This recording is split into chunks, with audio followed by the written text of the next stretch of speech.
ƙarshen fushi shine da na sani. Littafin abokin fira kashi na 1 wallafar Dr. Muhammad Mansur Ibrahim Sokoto, wanda ni Muhammad Zaharuddin Usman na karanta. Labari na 20. Ƙarshen fushi da na sani. A birnin Zazzau ne aka yi wani attajiri mai yawan fushi, sunansa Tunau. Sau da yawa matarsa takan yi masa nasiha akan cewa ya rage fushi, domin fushi yakan haifar da nadama.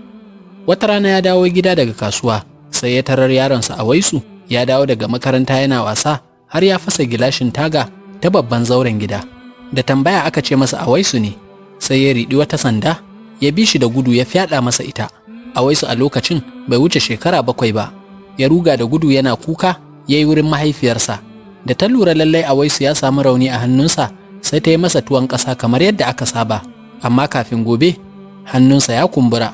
Ba a sani ba, ashe sandar da mahaifinsa ya buge shi da ita tana ɗauke da wata ƙusa wadda ta yi tsatsa a jikinta, kuma bisa ƙaddara ya buge shi daidai wurin da wannan ƙusar take maƙale a jikin sandar, don haka sai dafi ya shiga cikin hannunsa.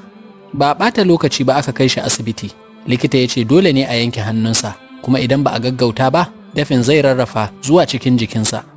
Ala tilas mahaifinsa ya sa hannu akan takarda yana kuka. Aka yi ma yaron allurar bacci, aka yanke masa hannu.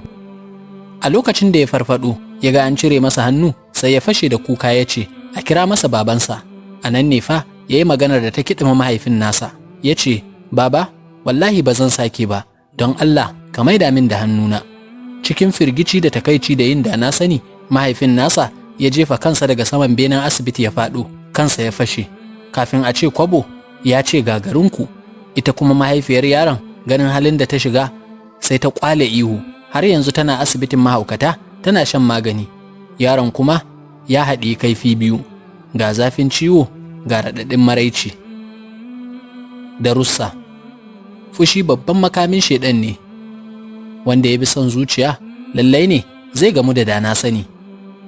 ‘Ya'yanmu jarinmu ne, kuma babbar ni'imar Allah ce a gare mu, mu kula da su. Ba a son saurin duka, musamman ga yara. Rarrashi da lurarwa su ne a ala.